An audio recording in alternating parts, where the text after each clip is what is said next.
بسم اللہ الرحمن الرحیم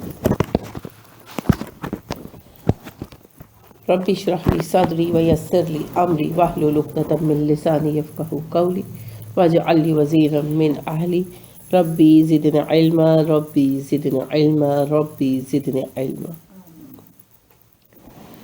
تو اللہ رب العزت نے ارشاد فرمایا کہ احسان کرو کن کن لوگوں کے ساتھ؟ والدین کے ساتھ، رشتہ داروں کے ساتھ، یتیموں کے ساتھ، مساکین کے ساتھ، ان ہمسایوں کے ساتھ جو تمہارے رشتہ دار بھی ہوں، ان ہمسایوں کے ساتھ جو اجنبی ہوں، ان لوگوں کے ساتھ جو تمہارے ساتھ بیٹھ اٹھ رہے ہوں، کلاس میں، بس سٹاپ پہ، گاڑی میں۔ تو پھر حقوق بن گئے نا ساروں کے، جو آپ کے ملازمین ہیں ان کے بھی حق بن گیا کہ ان پر احسان کیا جائے۔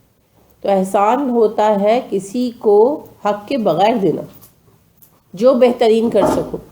احسان حسن کا بھی جو ہے نا مبالغہ، حسن سلوک کرو، اور حسن سلوک میں بھی اعلیٰ ترین شکل اختیار کرو، تو پھر کام کا تو کوئی حقدار ہی نہیں ہے نا۔ مسافر کے ساتھ، حالانکہ مسافر سے کوئی فائدہ نہیں ہے، دیکھیں اصل میں ہمیں سکھایا کیا جا رہا ہے کہ صرف ان سے نہیں جن سے پلٹ کر فائدہ ملنا ہے۔ والدین کے ساتھ حسن سلوک کریں گے تو والدین سے بھی فائدہ ملے گا نا، دعا ملے گی، جنت ملے گی، جائیداد بھی ملے گی اگر وہ صاحب جائیداد ہے۔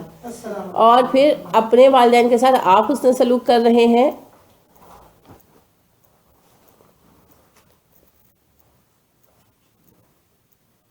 حفصہ ان سے کہہ رہا ہے کہ یہ لوگ اندر آج بیٹھ کے پڑھیں گے نا تو ادھر وہ پھر آپ کے بچے جب دیکھیں گے کہ آپ اپنے بڑوں کے ساتھ، اپنے والدین کے ساتھ حسن سلوک کر رہے ہیں تو وہ آپ کے ساتھ کریں گے۔ یہ قدرتی فوائد ہیں جو والدین کی خدمت کے آنے ہی آنے ہیں۔ رشتہ داروں کے ساتھ آپ حسن سلوک کریں گے تو وہ بھی آپ کے ساتھ حسن سلوک کریں گے۔ وہ تو بہت ہی کم ظرفی کی بات ہے کہ آپ حسن سلوک کریں کوئی برا کرے، ایسا تو کوئی ایک آدھ ہی ہوتا ہے۔ نارملی تو آپ اچھا کریں گے، آپ کے ساتھ اچھا ہی ہوگا۔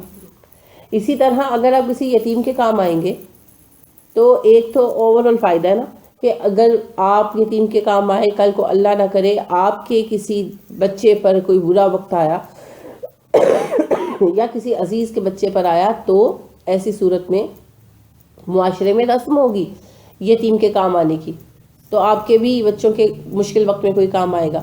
اور دوسری بات یہ ہے کہ وہ یتیم جب بڑا ہو جائے گا، کسی مقام پر پہنچ جائے گا، تو کبھی موقع ملے گا تو وہ بھی آپ کے کام آئے گا، ہے نا، حسن سلوک ملے گا۔ مسکین کے آپ کام آئیں گے تو مسکین بھی کبھی نہ کبھی کام آئے گا، کیونکہ وہ بھی آپ کا کوئی نہ کوئی تو جان پہچان، کوئی ہمسایہ داری کسی حوالے سے تو آپ جانتے ہوں گے، تو آپ جس کے کام آئیں گے کبھی نہ کبھی کہیں نہ کہیں وہ بھی کام آئے گا، یہ نہیں ہو سکتا کہ نہ آئے۔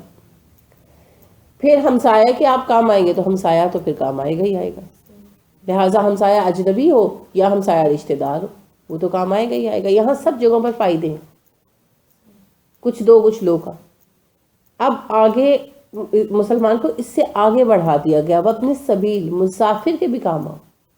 یہ جو دو چیزیں ہیں نا، ایک صاحبی بالجنب، ساتھ بیٹھنے والا۔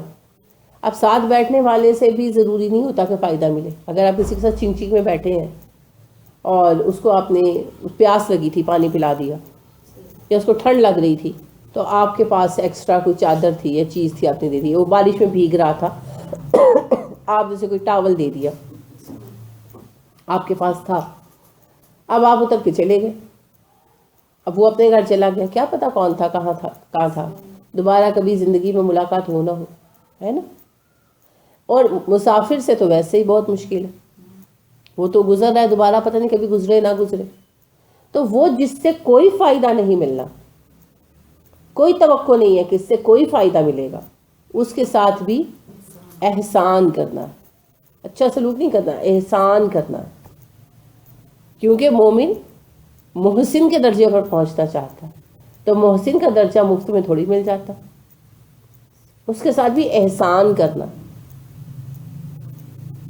لہٰذا رسول اکرم صلی اللہ علیہ وسلم کے ہمراہ صحابہ سفر میں تھے، تو ابن عباس بیان کرتے ہیں کہ ایک بندہ ملا، مسافر تھا، وہ کہنے لگا کہ میرے پاس سامان نہیں، ختم ہو گیا، میں جو گھر سے لے کر چلا تھا ختم ہو گیا، تو میری مدد کر دیں۔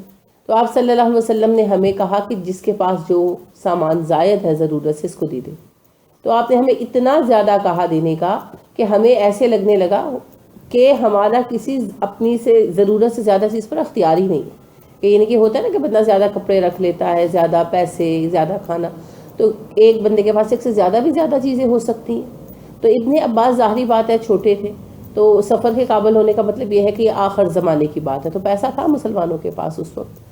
تو آپ صلی اللہ علیہ وسلم نے آپ کو علم تھا اگر کسی کے پاس 2 چیزیں زیادہ ہے 3، تو آپ صلی اللہ علیہ وسلم نے مزید دینے کی تاکید کی، کہ ابن عباس کہتے ہیں ہم سوچنے لگے کہ ہمیں اپنی کسی زائد چیز پر اختیار ہی نہیں ہے شاید، اس حد تک آپ نے اس کو دلوایا۔ تو اتنا حق ہے مسافروں کا۔ تو اب تو خیر وہ مسافرت نہیں رہی، لیکن پھر بھی ممکن ہو سکے تو کام آئے، تو اپنا بھی مسافر ہو تو اس کے کام آنے میں بھی مسافرت کا اجر ملے گا۔ یعنی فرض کریں آپ کو پتہ چلا ہے کہ آپ کی کوئی عزیزاں ہیں یا کوئی عزیز ہیں، وہ جانے لگے ہیں سفر پر، عمرے پر ہی جانے لگے ہیں، یا حج پر کسی نے بھیج دیا، غریب آدمی ہے جا نہیں سکتے، کسی نے انتظام کر دیا، آپ کو پتہ ہے کہ چلو ٹکٹ وغیرہ کا انتظام تو کر دیا، پیسہ تو ان کے پاس کوئی نہیں ہے، تو آپ ان کو جو دے سکتے ہیں، جو ان کے لیے کر سکتے ہیں زیادہ راہ کے طور پر، یا ویسے ہی وہ جا رہے ہیں اپنی بیٹی کو ملنے یا بیٹے کو ملنے جو دوسرے شہر میں رہتی ہے، لیٹ سپوز کراچی میں رہتی ہے، اور آپ کو پتہ ہے کہ مجبوری کے عالم میں جا رہے ہیں کہ کوئی مسئلہ ہے یا خوشی ہی ہے، چلو شادی ہے بیٹی کے سسرال میں، اور آپ کو پتہ ہے کہ وہ تنگ دست ہے اور وہ اپنا معاملہ سنبھال نہیں سکتے، مجبوری کے حالت میں جا رہے ہیں اور پیسے کم ہے تو مسائل پیش آئیں گے، تو آپ ان کی مدد کر سکتے ہیں، ٹھیک ہے۔ تو اس میں مسکین بھی یعنی مسکنت کا سلسلہ بھی آ جائے گا، اور قرابت داری کا بھی آ جائے گا، اور مسافرت کا بھی آ جائے گا، ٹھیک ہے۔ تو مسافروں کی اصل خدمت تو دیہات والوں کو کرنے کا موقع ملتا ہے۔ اب تو بہت کچھ بدل گیا ہے، ورنہ پہلے تو آپ کو پتہ ہے چوپال ہوا کرتے تھے، تو مسافر جو ہے وہ چوپالوں میں آ کے ٹھہر جاتے تھے، تو گاؤں والے خود ہی کھانا کھونا بھیج دیتے تھے، کوئی بستر بھیج رہا ہے، کوئی کھانا بھیج رہا ہے، کوئی لسی بھیج رہا ہے، چائے کا تو رواج ہی نہیں ہوتا تھا، اب تو خیر چائے آ گئی ہے۔ تو کہنے کا مقصد یہ ہے کہ جو مسافر کے لیے کر سکے، تو اب چونکہ مسافر کم ہو گئے ہیں، تو اگر کسی کو موقع ملے تو اسے شکر کرنا چاہیے کہ مجھے موقع ملا۔ تو بعض اوقات ایسا ہوتا ہے نا کہ رشتہ داری سفر کے دوران جاتے ہوئے ٹھہرنے کا پیغام بھیجتے ہیں کہ ہم کراچی جا رہے ہیں تو ہم آپ کے گھر رکیں گے 1 رات، کیونکہ وہ ٹرین کا 1 رات کا سٹے ہے یا جہاز کا 1 رات کا سٹے ہے، تو آپ کو دوہرا اجر ملے گا، رشتہ داری کا بھی اور مسافرت کا بھی۔ تو بڑے خوش ہونا چاہیے ایسے موقعوں پر، کیونکہ پریشانی تو ہوتی، رات کو 12 بجے جی جہاز نے رکنا ہے، اور صبح پھر اس نے 8 بجے دوبارہ نکلنا ہے، تو وہ رات کو آپ کو آڈ ٹائمز میں اٹھنا پڑتا ہے، آڈ ٹائمز میں اگلے کو اٹینڈ کرنا پڑتا ہے، لیکن پھر اجر بھی تو بڑا ہے، تو بڑے اجر کے لیے کچھ قربانی تو دینی پڑے گی، اور سب سے بڑی قربانی ہے اپنے آرام کی قربانی۔ وَمَا مَلَكَتْ أَيْمَانُكُمْ، اور ان کے ساتھ احسان کرو جن کے تمہارے داہنے ہاتھ مالک ہیں، یعنی جو تمہارے غلام ہیں۔ اب غلامی ہر دور میں رہی، انشاءاللہ اس پر ہم سیر حاصل گفتگو ضرور کریں گے۔ امریکہ اور غلامی باہم لازم و ملزوم ہیں۔ تو اسلام پر جو غلامی کا ایک وہ دبا لگایا جاتا ہے نا، اسلام نے پہلی بات غلامی کو محدود کر دیا، اس بات کے ساتھ کہ صرف جنگ میں آنے والے قیدیوں کو اگر حکومت چاہے تو غلام بنا سکتی، اسی لیے اسلام میں غلامی بڑھ نہیں سکتی، اس کی گروتھ نیچرل نہیں ہو سکتی۔ پتہ ہے کیوں؟ کیونکہ غلام نہ قافلوں سے اغوا کیے جاتے ہیں آزاد بندے، نہ اٹھا کر بیچے جاتے ہیں، ایسے لوگوں کو تو روکنا حکومت کی ذمہ داری ہے، اور ایسے جو افراد پکڑے گئے ہوں، اغوا کیے گئے ہوں، ان لوگوں کو آزاد کروانا بھی حکومت کی ذمہ داری ہے۔ اور آپ کو پتہ ہے حرابہ کی سزا جو ہے وہ ڈاکوں کے لیے بھی ہے۔ خرابہ کی جو سزا آپ مائدہ میں پڑھیں گے نا ٹیررزم کی، وہ ڈاکوں کے لیے بھی ہے، ڈاکو اسی میں آتے ہیں، تو سب سے سخت سزا ہے۔ کیوں؟ اسی لیے کہ ڈاکو صرف مال وغیرہ نہیں لوٹتے، عورتیں بچے بھی اٹھا لے جاتے تھے، آج بھی یہی ہوتا ہے، تو عورتیں بچے بھی اٹھا لے جاتے تھے، ان کو لونڈیا غلام بنا کے بیچ دیتے تھے، اسی لیے انہیں ٹیررزم کا مرتکب قرار دے کر خرابہ کی ہی سزا میں شامل رکھا گیا۔ تو لہٰذا جہاں مسلمانوں کی عمل داری ہو ان پر یہ فرض ہے کہ وہ آزاد انسانوں کے اغوا کو روکیں اور ان کی خرید و فروخت کے کام کو بند کریں۔ صرف ایک ہی راستہ ہے، صرف ایک راستہ ہے، اور کوئی راستہ نہیں۔ تو اس راستے سے نہ روز جنگیں ہوتی ہیں، نہ افراد آتے ہیں، اور نہ ہی ہمیشہ ان کو غلام بنایا جا سکتا ہے۔ اس میں بہت کچھ پابندیاں ہیں، اور پھر اس پابندی کے بعد جو غلام بنے ان کے حقوق کیا ہیں؟ وہی جو ہمارے ہے نا، جو خود کھاؤ انہیں کھلاؤ، جو خود پہنو انہیں پہناؤ، جہاں خود رہو انہیں بھی رکھو، اور ساتھ ہی کیا کہا؟ ان کے ساتھ احسان کرو۔ احسان کی کوئی حد نہیں ہے، کہ ہے کوئی حد نہیں ہے۔ حق کی حدود ہوتی ہے، جو رائٹس ہیں نا ان کی حدود ہوتی ہیں کہ وراثت میں سے اتنا ملے گا، اور برابری، یا جو حقوق و فرائض مقرر کر دیے گئے ان کی حدود ہے۔ لیکن جہاں حکم دیا گیا احسان کا، تو احسان کی کوئی حد نہیں ہوتی، یہ تو اپنا اپنا ظرف ہے۔ اسی لیے آپ دیکھیے کہ صحابہ کرام رضی اللہ عنہم علیہم اجمعین کو غلام ملتے تھے، عموماً کافر ہوتے تھے، مشرک ہوتے تھے، ان کے حسن سلوک سے خود بخود مسلمان ہو جاتے تھے، اور وہ ان کو ایسا رکھتے تھے کہ آپ دیکھیے کہ صحابہ کے غلام جو تھے بڑے بڑے عالم بنے۔ ایک تو صحابی ہیں سالم، حضرت سالم جو ہیں ابو حذیفہ کے غلام تھے، اور مسلمان ہوئے، پھر بعد حضرت ابو حذیفہ نے پھر آزاد بھی کر دیا، مگر وہ بات کی بات ہے۔ تو برابر علم سیکھا انہوں نے، یعنی ظاہر ہے آقا اجازت دیتے تھے مالک ان کے، تو وہ آتے تھے اور پورا ٹائم دیتے تھے۔ تو اتنا علم میں بڑھے کہ آپ صلی اللہ علیہ وسلم نے جب کہا نا 4 لوگ ہیں جن سے قرآن سیکھو، تو ان میں ایک سالم مولا ابو حذیفہ تھے، کہ ابو حذیفہ کے آزاد کردہ غلام سالم، ان سے سیکھو۔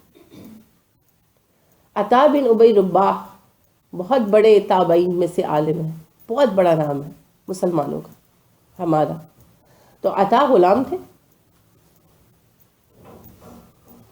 کئی نام ہیں، اگر میں اس طرح تذکرہ کرنے بیٹھوں گی بہت لوگ ہیں۔ تو بات یہ ہے کہ جب ان کو پاس بھی رکھا ہے تو ان کے برابر کے حقوق ہیں، اور حقوق میں ان کا حق ہے علم کا حصول بھی۔ رسول اکرم صلی اللہ علیہ وسلم نے فرمایا جو بندہ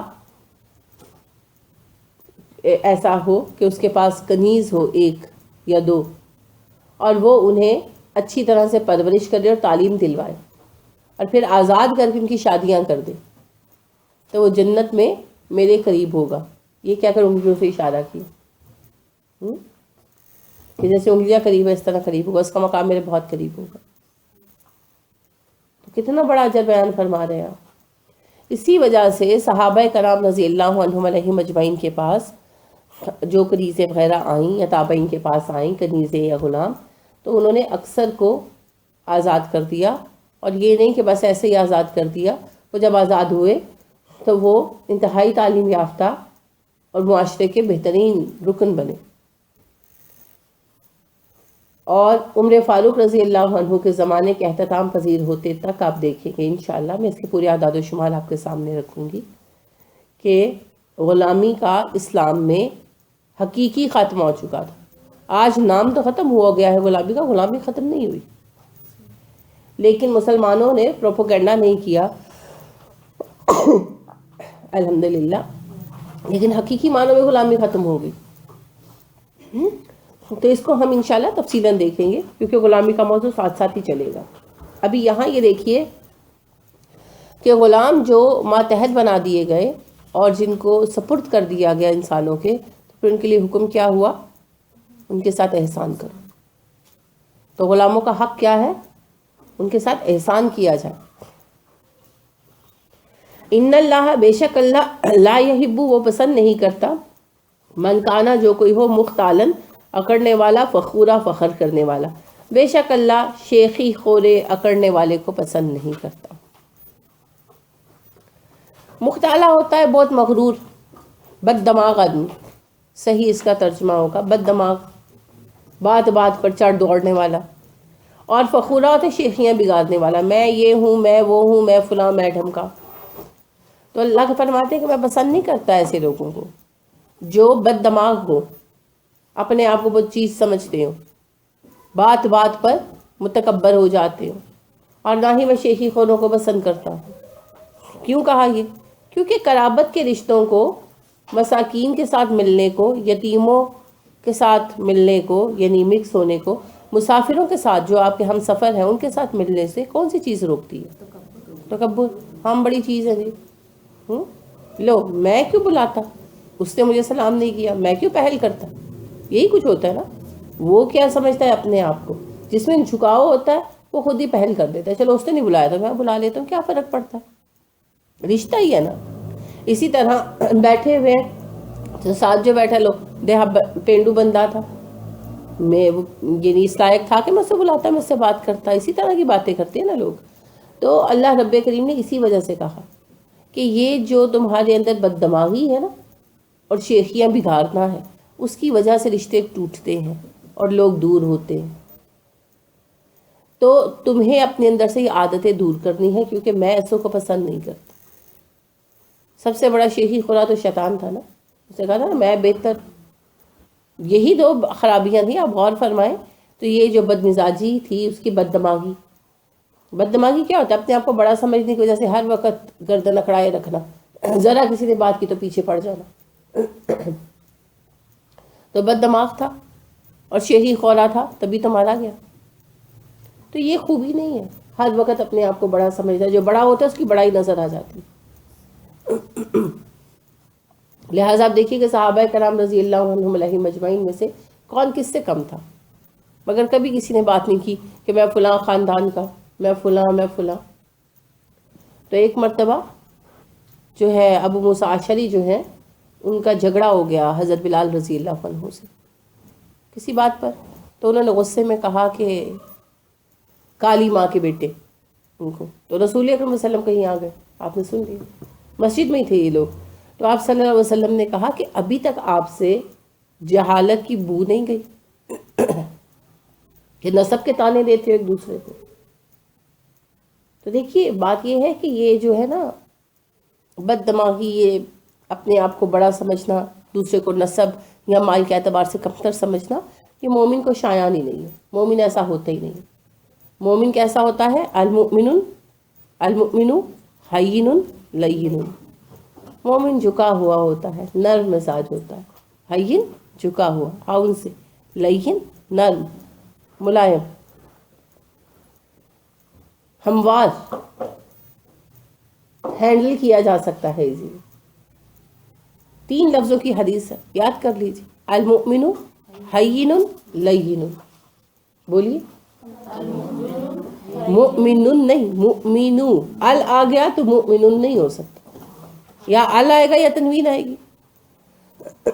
المؤمن حیین لین.